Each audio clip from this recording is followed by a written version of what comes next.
Welcome to the Dice Tower, a series of video reviews about board and card games. Here are your hosts, Tom Vassell and Sam Healy.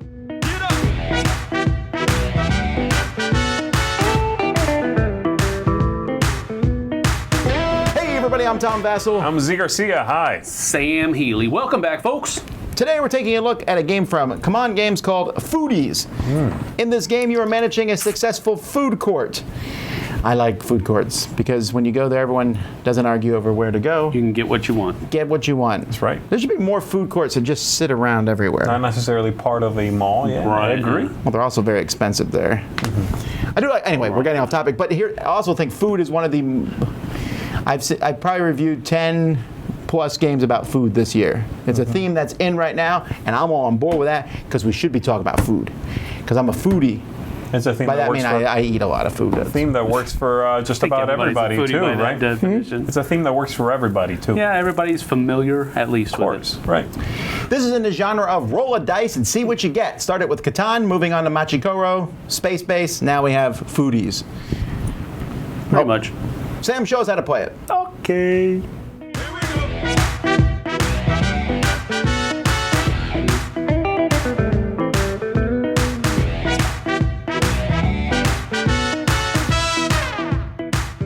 So here I have a 3-player game of Foodies set up for you. Now, in a game of Foodies, it is basically a race to get 20 points when you're playing with 2 or 3 players.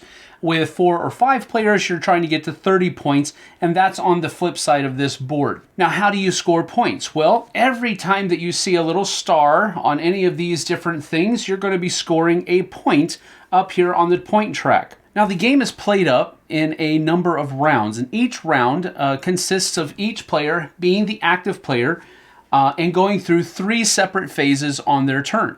The first phase is the Foodies visit phase, where they roll the die, and then that die is going to, the result of the die rather, is going to determine which stall in each person's food court is going to get activated that turn.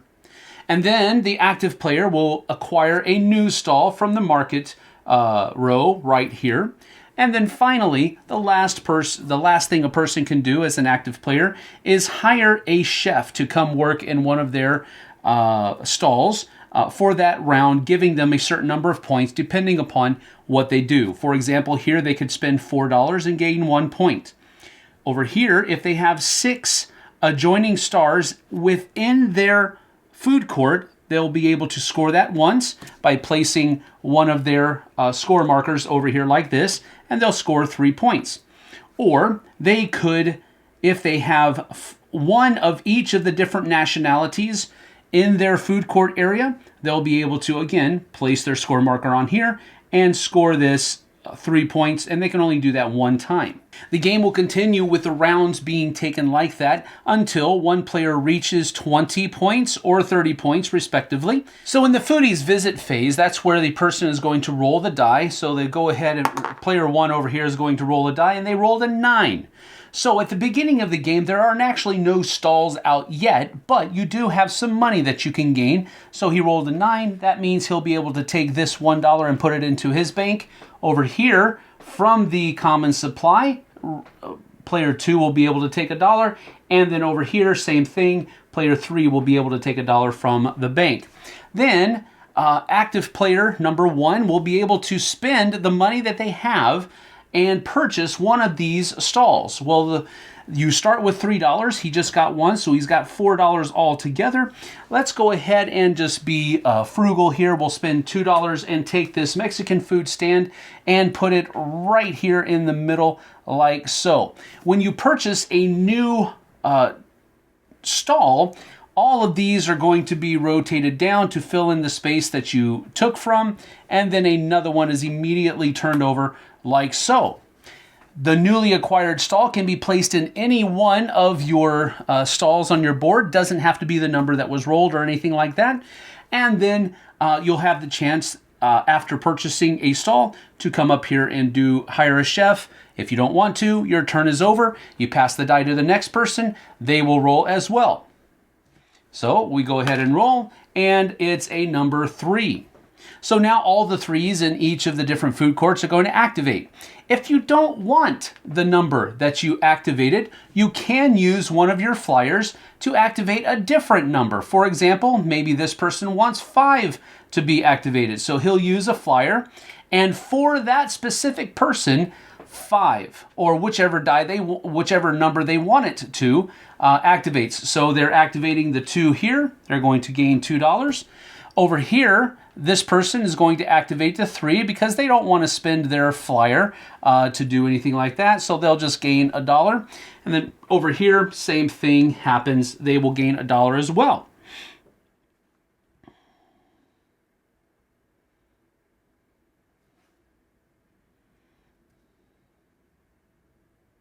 Now it goes to player 2's acquire a new stall phase. So they're going to spend 5 and acquire this German food stand here. Now the German food stand says that it comes with another flyer. So that will be added there, and they can add this to whichever one they would like to. So they're going to go ahead and add it to this one right here. And that will be the end of their turn because they can't hire any of these chefs yet. Now, as the game goes on, you'll be able to get more stalls and be able to trigger more effects during the course of the game. For example, if, let's say, player 1 rolls a 5. Well, everybody has a 5 stall in their thing, but they're going to trigger different things. For example, 5 here, he's going to get 1 money for each spicy thing that he has in his food court. So he's going to get 1, 2, 3 coins from the bank. So he's going to get 3 coins from the bank. Then he's also going to score his connected stars. So he's also going to score 2 points. So green will go forward to like this. And that's just from scoring his 5. Now over here, the 5 is scored where he has a similar thing that's going on here. He's going to get 1 coin for every spicy stall in his court. So he has 2 of those. So he's going to score 2 points there. 2 coins there. And then he also has 2 connected stars. So he will go forward 2 as well. 1, 2, like that. Then over here, a 5 is rolled. But you know what? Maybe they want to use their flyer to score the 8 instead, because when you do that, you can change the number to any of the orthogonal places. So he could score a 2, 4, 6, or 8 since a 5 was rolled. And so what that's going to do for him is it's going to give him, first of all, 1, 2 points. So he'll go up that way. And then he's also going to score 2 coins, well, 1 coin and then plus 2 more for every additional Japanese restaurant that is adjacent to his. So that will also score him 3 coins as well, like so.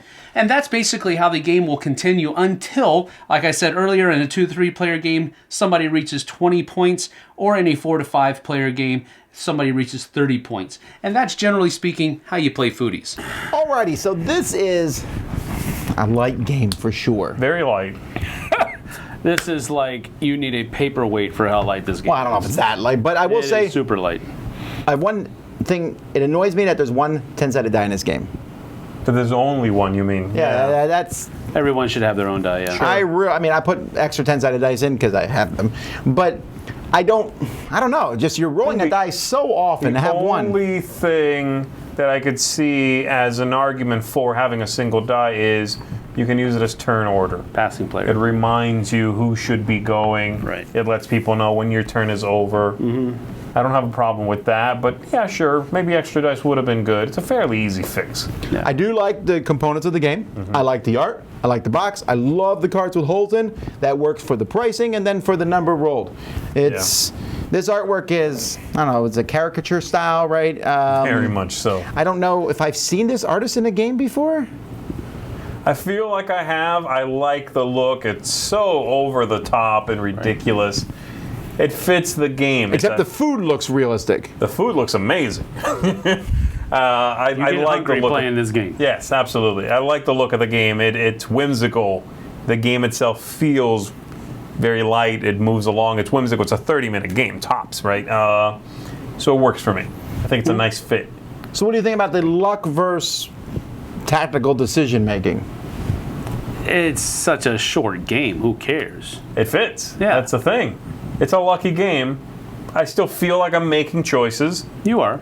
I certainly will sometimes have a roll that doesn't help. But You're more like hedging your bets, though. Yeah. More than making strategic choices. You're saying, I'm going to do this because I think this could happen and it would be a good combination if it does. Right, exactly. I like the style of play, that idea of, you mentioned space base. This has a little bit of a similar vibe with that if you happen to have played that, but it's that idea of, you're putting things in play that you're hoping will happen, but the decision making that's happening is pretty straightforward. I mean, you can use, I guess, I don't know if it's statistics or averages or whatever you might say, and try to place them, those combinations that you want to fire off, you play them on the more rolled numbers. Well, it's a single 10-sided die. It's all the same. I know, but I so. mean, you get that kind of thing that might enter into your decision making. Well, let me then jump in here and say go ahead. I dislike that. Oh, you do? Which part? The lack of the odds. You don't. You like that. You don't like that. There's no the bell 2 curve. through 12 bell curve, and a 7 will happen more often, but it's not as good. Or a 12, it's amazing, but when are you going to roll a 12? This, I can put it on 5, 7, 9. It doesn't matter. The only difference is the connecting with the things around it. But that's it. That's where it's at. A bell curve and cards that want to be next to each other because of the way the stars are laid out on the outside is two things that would be at odds with each other, in my opinion. Really? Yeah, I like the I'm glad fact you clarified that it was your opinion. Well, I gotta say it.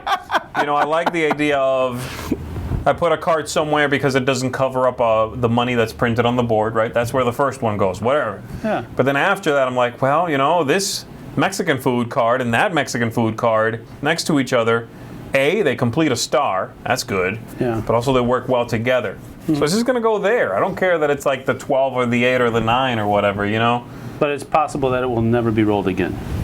It is, yeah, and that's what you Well, get. that's possible in any dice game. I'll do that. It's possible that it happens in Catan that drives people crazy. Because those two things, that's a bell curve. The bell curve and those two things together usually make for more strategic choices, but it's not in this game, which is okay because it's only a 20 to 30 minute game. Yeah.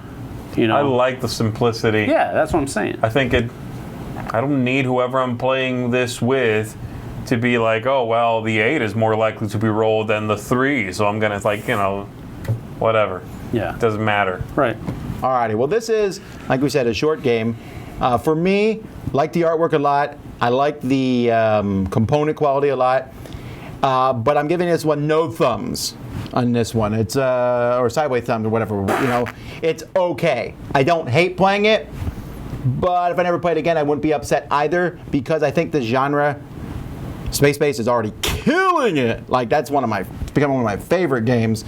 And this one for me is kind of just pales. It's interesting. I love the food. Mm-hmm. I love seeing the cards all next to each other and everything. But when it comes to the end of the day, you just roll a die, and it's just super lucky. And that's fine. I can live with that. It just doesn't get me excited. And I'm not sold on the fact that this big game is this light. Yes. If Foodies was a smaller half the size. The packaging is deceptive. You think you're getting a much bigger game than what you're actually getting. Even if I think we're just talking about a different crowd. I think this is perhaps not for a gamer. That's fine, and I get that. What I mean? Right. Yeah, I think for a crowd that is perhaps might see this at a Barnes & Noble, it's got a cute theme. It's very much mass appeal sort of packaging and vibe to it.